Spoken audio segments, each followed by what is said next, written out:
মূলত এখানে পার্থক্য হলো মূলত ওয়ার্ল্ড ভিউ। আপনি যদি দেখেন গোটা পৃথিবীর সকল কিছুর মূল কেন্দ্রবিন্দু ওয়ার্ল্ড ভিউ। ইসলামের ওয়ার্ল্ড ভিউ কি? ইসলামের ওয়ার্ল্ড ভিউ দিকে আপনি তাকান তাহলে বলবে যে আল্লাহ সুবহানাহু ওয়া তাআলা আমাদেরকে বলেছেন এমন কি কোন নারীর দিকে, যে নারীকে আপনি বিয়ে করতে পারবেন তার দিকে তাকানো পর্যন্ত, চোখ তুলে তাকানো আল্লাহ তাআলা নিষেধ করে দিয়েছেন। বলেছেন মানে ইয়া আইয়ুহাল্লাযীনা কুল লিল মুমিনিনা ইয়াগুদ্দু মিন আবসারিহিম কুল লিল মুমিনাতি ইয়াগুদ্দুনা মিন আবসারিহিন্না। মুসলিম পুরুষরা, মুসলিম নারীরা তাদের চক্ষু যেন তারা অবনত করে রাখে। আল খালওয়া অর্থাৎ কোন নারী যাকে আপনি বিয়ে করতে পারেন তার সাথে নির্জনে নিবৃতে একাকী আপনি হতেই পারবেন, তার গায়ে স্পর্শ করে এটা হারাম। এমনকি আপনি প্রথমবার যদি নজর যদি আপনার পড়ে যায় তাহলে দ্বিতীয়বার ইচ্ছাকৃতভাবে নজর দিয়ে কবিরা গুনাহে রূপান্তরিত, কারণ এটাও জেনা হিসেবে ইসলামে ট্রিটেড হচ্ছে। ফলে একটা ওয়ার্ল্ড ভিউ ওই দিকে আছে আর একটা ওয়ার্ল্ড ভিউ ইসলামের। ইসলামের ওয়ার্ল্ড ভিউ যদি আপনি জানেন তাহলে আপনি দেখবেন যে সত্যিকার অর্থে এখানে বড় ধরনের একটা ব্যত্যয় আছে। এই ব্যত্যয়গুলোকে সামনে রেখে মূলত আমাদেরকে কথা বলতে আমি সেই সমকামীদের তাদের বক্তব্যের মূল তারা বলেন যে সমকামিতা যেটি আছে এটি মানুষের বাইরে যে সমাজ আছে, পশু পাখিদের সমাজ, এই পশু পাখিদের মধ্যেও সমকামিতা পাওয়া যায়। তাদের মূল বক্তব্য এটা। অতএব সমকামিতা এটা নতুন কোনো জিনিস না, এটা পশু পাখির মধ্যে কোথায় পাওয়া যায়? এটা জঙ্গলেও পাওয়া যায়। তাহলে আমি আপনাদেরকে আজকের এই কনফারেন্স থেকে আমি এই দাবি তুলতে চাই সমকামীদেরকে পশু হিসাবে ঘোষণা করা হোক। কারণ পশুর ওয়ার্ল্ডে যে দুইটা আছে তারা পশু, এবং পশুদের মধ্যেও সমকামী কারা জানেন? সবচেয়ে নিকৃষ্ট যে সকল পশুগুলো সবচেয়ে খারাপ জীবন যাপন করে, দূষিত জীবন যাপন করে, ময়লা আবর্জনার মধ্যে থাকে, ময়লা আবর্জনা খায়, এই সকল পশু পাখিদের মধ্যে কি পাওয়া যায়? সমকামী পাওয়া যায়। অতএব এক নম্বর দাবি হলো যারা সমকামী তারা পশু। এটা আমি বলি না, আল্লাহ তাআলা বলেছেন। আল্লাহ বলেছেন উলাইকা কাল আনআমি বাল হুম আদাল, ওরা পশু অথবা পশুর চেয়েও খারাপ। দুই নম্বর বিষয় হচ্ছে সমকামীরা তারা যেহেতু পশু, অতএব পশু তো মানুষের লোকালয়ে থাকার কথা না, তারা থাকবে কোথায়? জঙ্গলে থাকবে। অতএব তাদেরকে জঙ্গলে কি করা হোক? পাঠিয়ে দেওয়া হোক। তারা মানব সমাজে তারা থাকতেই পারবে না, কারণ মানব সমাজে থাকার উপযুক্ত তারা নয়। তাদের রুচি হচ্ছে ওই পশুদের মতো। অতএব পশুদের রুচি হিসাবে তারা পশুদের সাথে গিয়ে বসবাস করুক, সেটা তাদের জন্য কল্যাণকর, মানব জাতির জন্য কল্যাণকর, নাকি ইনশাআল্লাহ? এটা আমরা করতে চাই ইনশাআল্লাহ। দাবি, এটা আমাদের দাবি। যেই আয়োজনগুলো সাধারণত বিভিন্ন ধরনের গান, বাদ্য, কনসার্ট ইত্যাদির মাধ্যমে হয়ে থাকে, সেই আয়োজনটাকে আপনারা একটা স্পিরিচুয়াল আয়োজনে রূপান্তরিত করেছেন। এই কারণে আল্লাহ সুবহানাহু ওয়া তাআলা আপনাদেরকে পায়োনিয়ারিং, অর্থাৎ যারা কোনো ভালো কাজ শুরু করে এরা যেমনিভাবে সাদাকায়ে জারিয়া সওয়াব পেয়ে যান, আপনাদেরকে আল্লাহ তাআলা এরকম একটা সাদাকায়ে জারিয়া সওয়াব প্রদান করুন। এবং এটা যেন আপনাদের এই ক্যাম্পাসে কিয়ামত পর্যন্ত অব্যাহত থাকে, এবং এই ক্যাম্পাস থেকে অন্যত্র যেন এটা প্রভাবিত হয়ে ছড়িয়ে পড়ে। আল্লাহ তাআলা এই ব্যবস্থা এই জাতীয় আয়োজনের জন্য করে দিন, আল্লাহুম্মা আমিন। এবং আমাদের যে ভাইরা একজন মানুষ হিসেবে অথবা একজন শিক্ষার্থী হিসেবে তার দায় এবং দায়িত্ব কি, যারা জিনিসটি এখনো ভালোভাবে বুঝতে পারেন নাই, তাদেরকে আল্লাহ তাআলা এটা বুঝার তৌফিক দান করুন, আল্লাহুম্মা আমিন। সম্মানিত ভাইরা, কামিং টু মাই ডিসকাশন, আমি একটি বলেছিলাম যে সমকামিতা এটা এক ধরনের পশুবৃত্তি, এবং যারা সমকামিতার পক্ষে কথা বলেন তারা কিন্তু এটিকে তাদের দলিল হিসেবে উপস্থাপন করেন। তো ফলে তাদের দলিলের উপর বা তাদের এভিডেন্স, তাদের প্রেমিস, তাদের আর্গুমেন্ট এর উপর ভিত্তি করে আমরা বলি যদি এটা পশুদের বৃত্তি হয়ে থাকে তাহলে এই কাজটাকে পশুত্ব বলা যায় অনায়াসেই। সে কারণে আমরা যারা এই পশুবৃত্তিতে কোনো না কোনোভাবে যারা জড়িত হয়ে পড়েছেন তারা অনুগ্রহ করে মানবিকতায় ফিরে আসুন। আপনার মানুষ সৃষ্টির শ্রেষ্ঠতম জীব আপনারা, অতএব এই জায়গায় আপনাদেরকে ফিরে আসতে হবে। দুই নম্বর যে বিষয়টি বলতে চাই তা হলো এটা মূলত শয়তানের একটা ফাঁদ। কার ফাঁদ বলেন তো? শয়তানের। এখন প্রশ্ন হলো শয়তানের ফাঁদ কিভাবে? আপনি জানেন আল্লাহ সুবহানাহু ওয়া তাআলা যখন আদম আলাইহিস সালামকে সৃষ্টি করলেন, ফেরেশতাদেরকে বললেন তারা আদমের জন্য সিজদা করতে, সবাই সিজদা করলো ইল্লা ইবলিস, ইবলিস ছাড়া।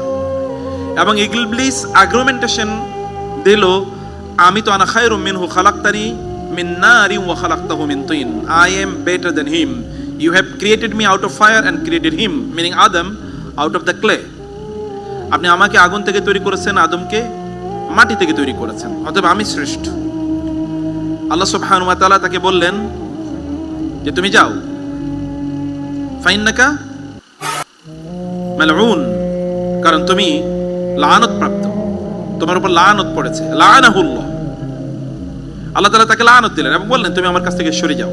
তখন সে একটা কমিটমেন্ট, আল্লাহর সামনে প্রমিস, সে তার একটা প্রতিশ্রুতি, প্রতিজ্ঞা ব্যক্ত করেছিল। সে কি বলেছিল? ওয়াকালা লা আত্তাখিযান্না মিন ইবাদিকা নাসীবাম মাফরুদা, আমি আপনার বান্দাদের থেকে একটা নির্ধারিত অংশকে আমার অনুসারী বানিয়ে নেব। কি করব? ফালা উদিল্লান্নাহুম, আমি তাদেরকে পথভ্রষ্ট করব। ওয়ালা উমান্নিয়ান্নাহুম, তাদের মধ্যে অনেক তামান্না তৈরি করে দেব, মানে হচ্ছে দুনিয়ার ম্যাটেরিয়ালিজম এর, বস্তুবাদের অনেক ধরনের প্রত্যাশা তার মধ্যে তৈরি করে দেব। ওয়ালা আমুরান্নাহুম, এবং তাদেরকে আমি ওই যে একটা দলকে যাদেরকে গ্রহণ করব তাদেরকে আমি নির্দেশ প্রদান করব। ফালা ইউবাত্তিকুন্না আযানাল আনআম, ফলে সে পশুদের কানগুলো ছেদন করবে। ওয়ালা আমুরান্নাহুম ফালা ইউগাইয়িরুন্না খালকাল্লাহ, এবং আমি তাদেরকে আরো এই প্রেরণা, অনুপ্রেরণা, আর্গুমেন্টেশন তাদেরকে প্রদান করব। ফলে আল্লাহ তাদেরকে যেভাবে সৃষ্টি করেছেন, যে প্রবণতা দিয়ে এবং যে মনোবৃত্তি দিয়ে তৈরি করেছেন, এগুলোকে তারা বিকৃত করে ফেলবে। ফলে তারা পুরুষ নারীর মতো হবে, নারী পুরুষ মতো হবে, তারা হিথারও না গিয়ে তারা হোমো অথবা লেসবিয়ান এই জাতীয় মানসিকতায় তারা উদ্বুদ্ধ এবং অনুপ্রাণিত হবে। তারা এইভাবে তাদের যে অরিজিনাল সৃষ্টির যে প্রবণতা, এই প্রবণতাগুলো আমি একেবারে ধ্বংস করে দেব। এবং এইভাবেই সে তার প্রতিশ্রুতি এবং প্রতিজ্ঞা ব্যক্ত করে। ফলে আজকের এই দুনিয়াতে আপনি এই কাজটি, যেটি আমরা সমকামিতা, যেটা আমরা এখন দেখছি, বা লেসবিয়ানিজম অথবা হোমোসেক্সুয়ালিটির এই যে ডিফারেন্ট ভার্সন আমরা দেখতে পাচ্ছি, এগুলো পুরাটাই হচ্ছে শয়তানের ফাঁদ। এবং শয়তান এটাকে একটা প্যাকেজিং করে মানুষের কাছে উপস্থাপন করে, বিভিন্ন ধরনের আর্গুমেন্টস, বিভিন্ন ধরনের অধিকারের অথবা বিভিন্ন ধরনের আপনার তার কাছে বিভিন্ন আর্গুমেন্টেশন তার কাছে উপস্থাপন করে, তার কাছে বিভিন্ন চটকদার যুক্তি তার কাছে উপস্থাপন করে, কেন তুমি এটা করবে, এটা কত অন্যায় কি, এটা খারাপ কি, এবার তার কাছে এটা উপস্থাপন করে। এবং এইভাবে আল্লাহ সুবহানাহু ওয়া তাআলা এই জাতীয় লোকদেরকে, যেহেতু তারা সত্যিকার অর্থে তারা শয়তানের এজেন্ডাকে বাস্তবায়ন করে, আল্লাহ সুবহানাহু ওয়া তাআলা এদের ব্যাপারে বলেছেন ওয়ালাকাদ যারা'না লি জাহান্নামা কাসীরাম মিনাল জিন্নি ওয়াল ইনস লাহুম কুলুবুন লা ইয়াফকাহুনা বিহা। এরা এমন এক লোক যে আপনি তাদেরকে বুঝাতে গেলেও তারা বুঝবে না, কারণ শয়তান তাদেরকে একেবারে আষ্টে পিষ্টে এভাবে বেঁধে রেখেছে। এবং আল্লাহ তাআলা বলেছেন আম তাহসাবু আন্না আকসারহুম ইয়াসমাউনা ওয়া ইয়াকিলুন, আপনি কি মনে করছেন তারা শুনছে অথবা তারা উপলব্ধি করছে? ইনহুম ইল্লা কাল আনআম, না, তারা বুঝে না, শুনে না।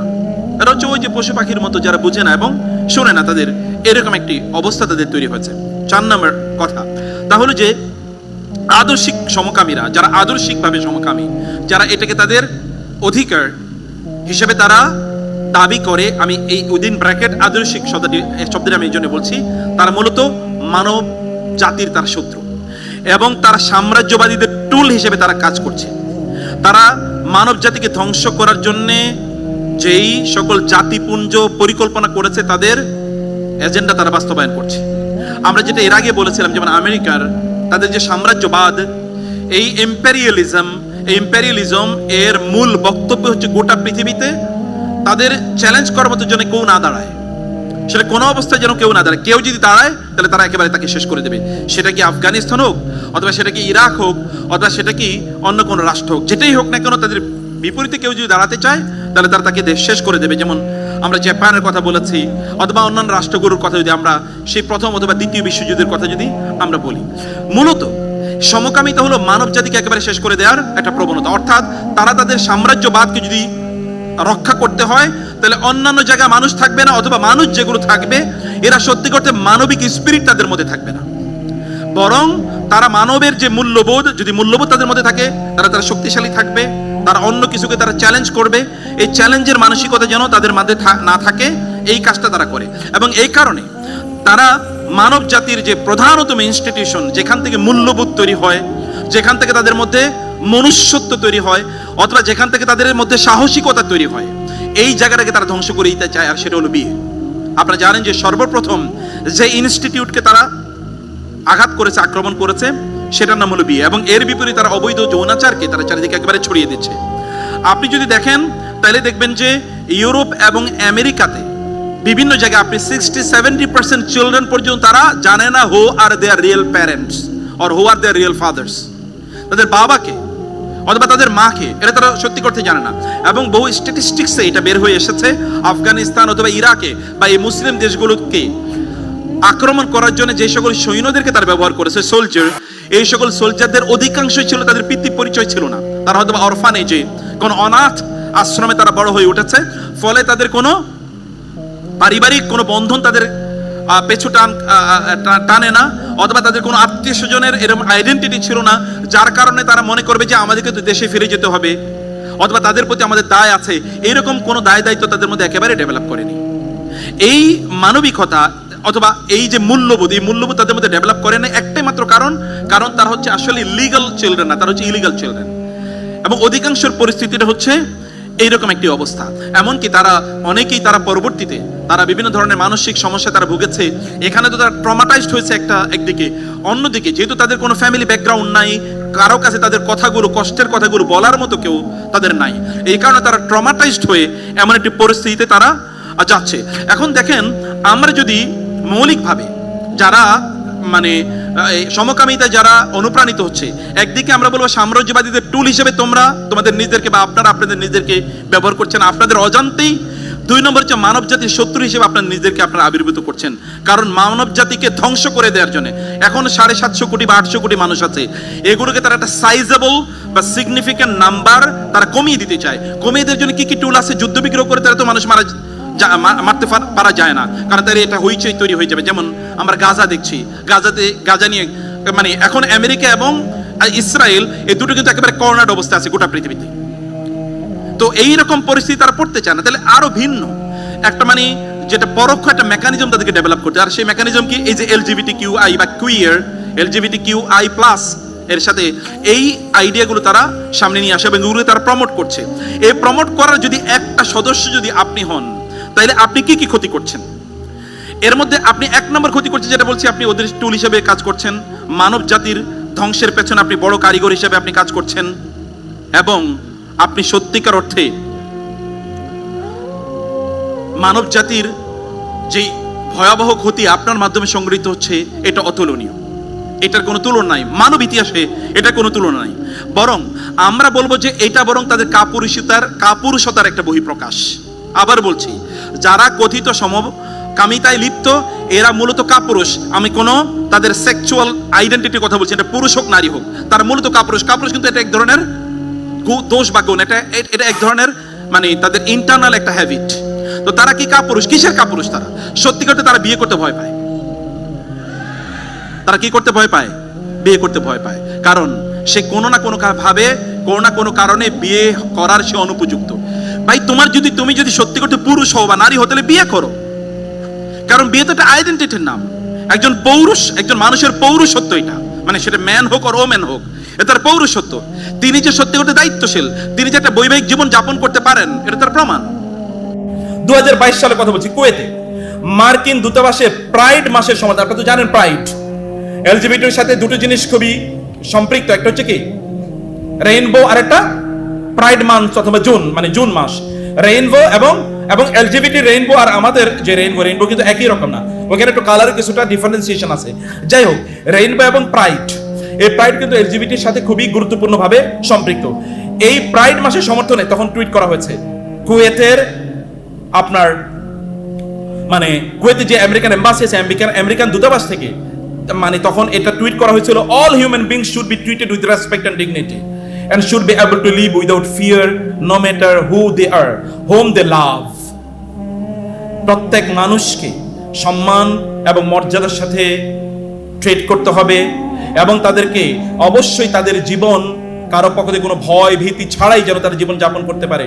তারা যাকে ইচ্ছা তাকে ভালোবাসবে, যার সাথে যার সাথে ইচ্ছা তারা সম্পর্ক স্থাপন করবে। এই ব্যাপারে তাদেরকে কোনোভাবেই বাধা দেওয়া যাবে না বা ভয় ভীতি কোনোভাবেই তৈরি করা যাবে না। এবং তার হ্যাশট্যাগ দিয়েছে LGBTQI persons, you are included Pride 2022, এটা হ্যাশট্যাগ দিয়ে এটাকে করা হয়েছে। আর রিসেন্টলি বাংলাদেশ তো আপনারা জানেনই, বাংলাদেশে ভেরি রিসেন্টলি জাতিসংঘের মানবাধিকার কমিশন এর যেই অফিস খোলার আয়োজন আমরা দেখতে পেয়েছি। এই আয়োজনের উপর ভিত্তি করে গত 3-4 দিন আগে ঢাকার খুবই গুরুত্বপূর্ণ একটা এরিয়াতে প্রায় 300 লোক তারা একত্রিত হয়েছিল, কিভাবে এটাকে বাংলাদেশে এস্টাবলিশ করা যায় এবং প্রমোট করা যায়। সেখানকার একজন ইনসাইডার আমাদেরকে জানিয়েছেন on record, and the text are available, তিনি যেটা লিখেছেন, একজন ইনসাইডার যেখানে তিনি উপস্থিত ছিলেন, তিনি আমাদেরকে বলেছেন যখন জাতিসংঘের প্রতিনিধিকে প্রশ্ন করা হলো যে আপনারা এখানে জাতিসংঘের যে মানবাধিকার অফিস এখানে তৈরি করতে চান, আপনাদের মূল উদ্দেশ্য কি, এক্সপ্লিসিটলি বলেছেন LGBTQI এর রাইটস প্রতিষ্ঠা করা হচ্ছে আমাদের প্রধানতম লক্ষ্য।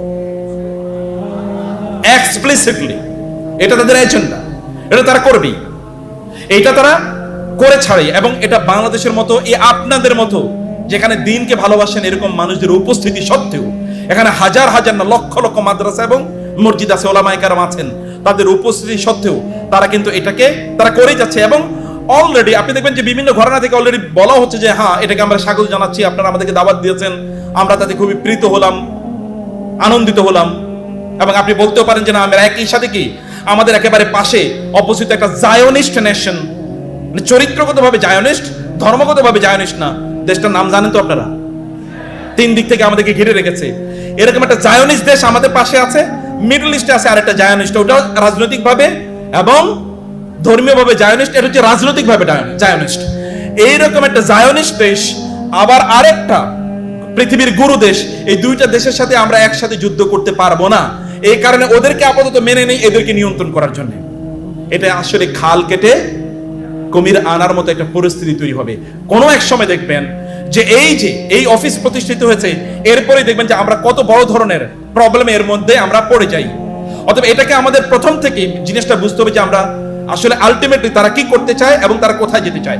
মনে রাখবেন, জর্জ ওয়াশিংটন যখন আমেরিকা তৈরি করে, তখন তাদের জর্জ ওয়াশিংটনের মূল বক্তব্য ছিল আমরা সৃষ্টিগতভাবে, জন্মগতভাবে একেবারে প্রথম থেকেই আমরা একটা সাম্রাজ্যবাদী দেশ তৈরি করলাম, একটা সাম্রাজ্যবাদী দেশ তৈরি করলাম। এবং আপনার যদি নাগাসাকি অথবা হিরোশিমায় তারা যে অ্যাটম বোম ফেলেছিল, তখনকার তাদের যদি ঔদ্ধত্যপূর্ণ কথা শোনেন, অথবা সর্বশেষ ইরানে যখন তারা ইরানের তর্কথিত পারমাণবিক এই কেন্দ্রগুলোতে যখন তারা বোম নিক্ষেপ করেছে, তারপরে যদি আপনি আমেরিকার বর্তমান প্রেসিডেন্টের যদি বক্তব্য শোনেন, তাহলে বক্তব্যের মধ্যে আপনি এক বিন্দু কোনো পার্থক্য দেখতে পাবেন না।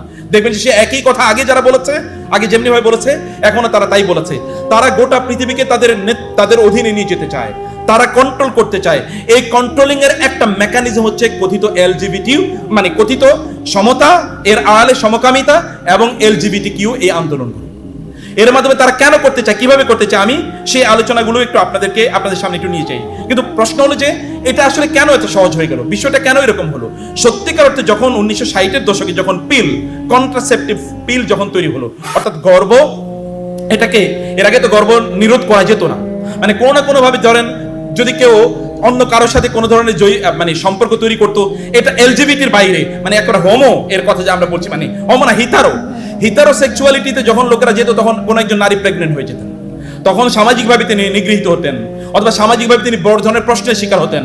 খ্রিস্টানরা অথবা ওই সোসাইটি তাকে গ্রহণ করতো না, এবং তাকে একজন ব্যভিচারী হিসেবে তাকে ট্রিট করা হতো, তার সন্তানদের কোনো পরিচয় থাকতো না। ইত্যকার বহু ধরনের, তিনি পাবলিকলি তিনি কোথাও অ্যাক্সেস পেতেন না।